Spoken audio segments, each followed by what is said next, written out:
Hey there friends, and thanks for joining me again, and sorry if my voice sounds a little weird. I caught that thing that everybody has and is going around. I totally feel fine, but I just sound kind of funny.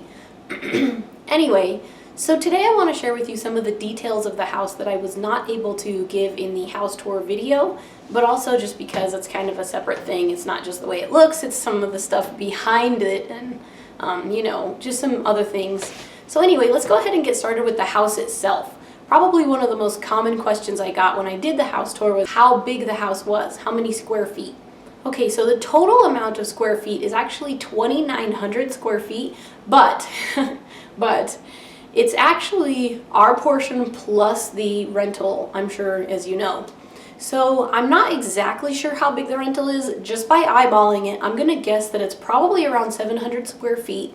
So I'm going to say that our portion is probably around in the 2,200 square foot range. The land that we're on here is 1/3 of an acre. So a lot of the houses in the neighborhood around here are around 0.2, 0.25, which is either 1/5 or 1/4 of an acre. But ours is actually a little bit bigger than the rest of them at 1/3 of an acre. And if you remember from my old house, when we were living, right in the center of the city, we had 0.11 acres. So this one is 0.33. It's 3 times as much land as we used to have. However, it doesn't feel like 3 times as much land. It feels like maybe double. And the reason for that is because our house is a ranch style house and it takes up a ton more actual area of the house, whereas the old house was very efficient in design and it took up very small footprint, which made the house's yard feel bigger in that regard. So yeah. As far as where it's situated, we're actually in the same city that we were in before. We're just actually on the outside edge of the city. We're actually outside of city limits, but we're right on the edge of the city limit area. We're not way out in the country, but we're not right in the city either. And as the bills have been trickling in for our first month having lived here, I will say that being in the city is actually cheaper than being in the county. I didn't expect it to be this much more, but it was actually quite a bit more. So our sewer service is double what it used to be. The trash is double what it used to be, that sort of thing. And so I'm expecting pretty much all the bills to be around double what they used to be. Except for maybe the energy bill, because this is a big house, at least in the beginning, until we can do some of the stuff that we really need to get done on this house. I think the energy bills are going to be more than double, but we'll see. We'll wait for those to trickle in and find out. So the price of the house itself. So in this area, we have a booming housing market and it is very hot. So a lot of times when houses would come on the market, they would sell right away, and many of them would sell for their full asking price, if not above. So I actually looked up the actual statistics, and the houses in this area are selling for 100.1% of their list value. So like I said, they sell either for their full list price or above. Now this house was listed for a certain amount, and then after a little while, they dropped it down, and then it sat for a little while after that, and then we put in our offer for $20,000 below the drop down price. $20,000 below that price, and we weren't expecting them to respond, but we told our agent to tell their agent that it wasn't necessarily their house that we were putting that offer, or it didn't really have to do with the house and what we thought of it that had to do with that offer, but that was our absolute maximum that we could put in. And so they kind of knew that they couldn't probably give us a counter offer because, like I said, that was our max. So, I would go ahead and just give some numbers, but that really wouldn't give people a good idea of what that means, because in different areas of the country, a $100,000 house is an expensive one, and in other areas of the country, $100,000, like I said in the house tour video, buys you a raw piece of land and that's it. So let me give you some perspective on how much this costs relative to the market. That'll help better give you an idea of what it actually was like given the market conditions. Hopefully that makes sense. So price per square foot, we had paid about $15 to $25 less per square foot than the other houses in the neighborhood are selling for. And a lot of the other houses in the neighborhood, like I said, have 1/4 acre or less of land, and this one actually has a bit more. And its price per square foot was listed, or was actually what we ended up getting it for, was quite a bit lower. So there are different, price points in the housing market. There's like the beginner or like the first time home buyer. These are the smaller, cheaper houses usually. And then there's the move up range. This is the bigger houses, like the 3 to 4 or 5 bedroom ones, many more baths, nicer, more upgraded kitchens, those sorts of things. The move up range is, a little bit nicer. And then there's the dream home, which is of course the high end, much more expensive, way out in the country, those sorts of things. I would say that our house was right in the middle of that move up range. It actually, if you consider the average or the median prices, it was just a little bit below for the month or for the season that we bought it in. But if you look at the whole year, the year as a whole, it was, right around in that same range. So basically what I'm saying is it was basically the same price as many of the other houses that are smaller, because remember, price per square foot, we got it for cheaper. So it was the same price as the houses that are smaller and have smaller land, but it has a rental and it has a bigger piece of land, which makes me think that I was really excited that we got this house, because I really do feel like it was a good deal just because of those reasons, the bigger piece of land and then, the less money per square foot. We actually have some friends who just bought this summer, and they actually paid more than us, the original, asking price of this house. And, like I said, it has a small piece of land, it does not have a rental, that sort of thing. So having gotten the house for the same price as the other houses, but having it be a rental, was, in my opinion, a good idea. And the reason I'm even saying this is because I want you to understand that many people will say, oh, but the house is more expensive if it has a rental, so therefore, you have to get more money for it, by renting it out. That's not actually the case. A lot of times, houses with rentals are more expensive in price, and then you rent it out and you get more. But many people would argue, isn't it the same as just buying a cheaper house and not having a rental? That's what I'm saying, is that that's not the case with this house. This house was the same price-ish as a lot of the other houses in the neighborhood and in the area and in this, price range, and people who are in this particular walk in life. However, it just has a rental on top of it. So it's sort of a bonus or, a perk. Okay, hopefully that makes sense. Another reason why I think we got a good deal on it is because it was a little bit of a fixer-upper. So a lot of the other houses in the neighborhood are probably a little bit more, well, this house was move-in ready too, but there was just some different things that we're gonna have to fix along the way. So in addition to being able to put up with the rental, we also have to be willing to do some of the work to make it, better than it is right now. So, because my husband and I are pretty average people, we don't make a ton of money, or anything like that. So, the middle of the move-up range is the top of our budget, or was. Anyway, so a little bit more on the financial aspect of it. We paid no closing costs.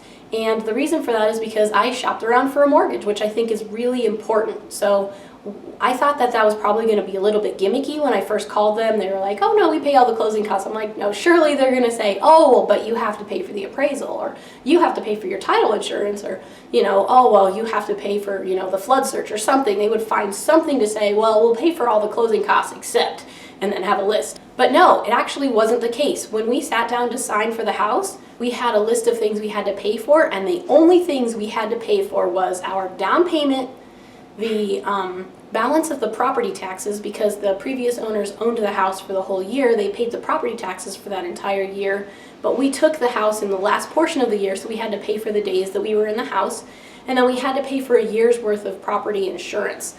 That was it. That was all we had to pay for. Our taxes, our insurance, and the down payment. That is it. There was no gimmicks. They really did cover all of the closing costs, where we had to pay absolutely none of them, which really is what made this house doable, because like I said, we were right in the top of our price range. If we would have had to pay for a bunch of closing costs, we wouldn't have been able to afford it. We would have had to buy a house in a cheaper price range.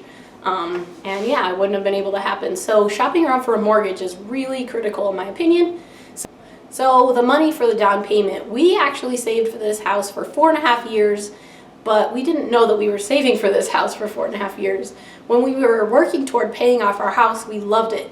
We wanted to live there forever. We, saw no reason to move.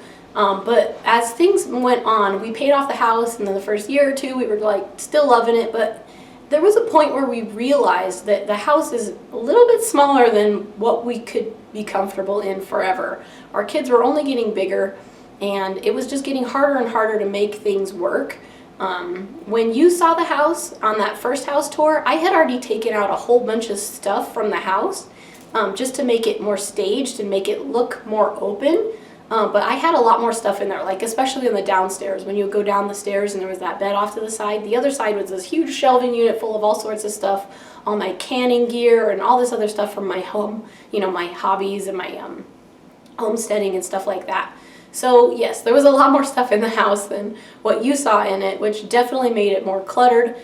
So some people could argue, well, couldn't you just clean it more and purge and get rid of stuff? And why do you need all that stuff anyway? But I would say no, because there's a lot of things that we wanted to be able to do and just have in life without having to get rid of it all. Like, do I want to give up canning just to live in a tiny house and make it work? No, because I really enjoy canning, and it really does save us a lot of money. So, you know, and then even then, you know, you saw the bedroom. It just didn't work for the kids anymore, that sort of thing. So anyway, yes, there was a point where we decided it wasn't going to work for us and we had to move. That was probably about 2 years after we paid it off. So we spent the other 2.5 years after that, not just kind of blindly saving because, well, we have no mortgage. What else are we going to do? Save for something. We don't know what. Actually saving toward buying a house. So in the end, it ended up taking us 4.5 years, but you save better when you have a goal. So if I would have known that we were saving toward a house, we probably could have done it faster, but because the first 2 years, like I said, we didn't know what we were saving for, we just kind of saved extra money. We just spent whatever we wanted to, which is of course still conservative, but still, we could have saved more earlier on and then had, you know, the ability to reach our goal sooner. So yes, it took us 4.5 years to save the money, and we ended up putting 20% down. We felt comfortable putting about 17% down, but the bank said that we had to put 20% down because of my husband's zero credit score. So we did. We made it work. We had to stretch quite a bit to make it work, as I'm sure you saw in the previous videos where I talked about that. But yes, we put 20% down on it. We got a 15-year mortgage. I really am a fan of shorter mortgages for the two main reasons. I've talked about this extensively on my 15 and 30-year comparison video, but my two favorite things that are different about a 15 and a 30-year is that you get a better interest rate, and then the second thing is the better amortization schedule where more of your money is devoted toward your mortgage and helps buy down your debt faster. So we went for the 15-year mortgage. We knew it wouldn't be a stretch for us because we have the rental, so we can comfortably afford that 15-year mortgage, which I'll talk about more in another video. And then we got a 2.875% interest rate. Again, that came from shopping around, going through a credit union, and just getting a 15-year mortgage. Honestly, 2.875% interest rate is like free money almost. Of course, you're going to pay more interest in the beginning, but with giving us the closing costs all for free and then only charging us less than 3%, even APR, which is different than the percentage rate, even APR was just around 3% to borrow this money. It's almost like free money.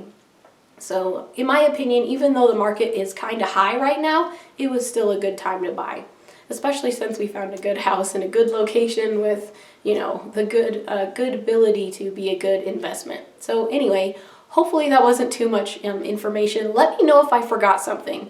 If there's some other numbers you want to know, by all means, let me know and I'll answer them in another video. So hopefully that was helpful to you. This isn't some kind of like secret information. It's not some kind of ebook I'm trying to sell you. It's not in some webinar I'm trying to get you to go to and then buy something from.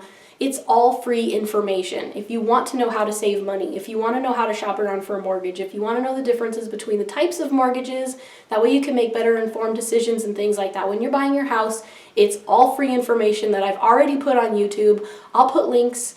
Is it that way? Yes, that way. I'll put links either in the cards or any of the little videos you see here. That way you can go check out this information and, better make a decision and make your dreams happen, because I'm not here to try and get rich off this YouTube channel. I really do want to help you achieve your goals, and that's why I'm giving it all away for free. So thanks for joining me on my video. We'll see you next time. I'm Frugal Green Girl. Thanks for watching.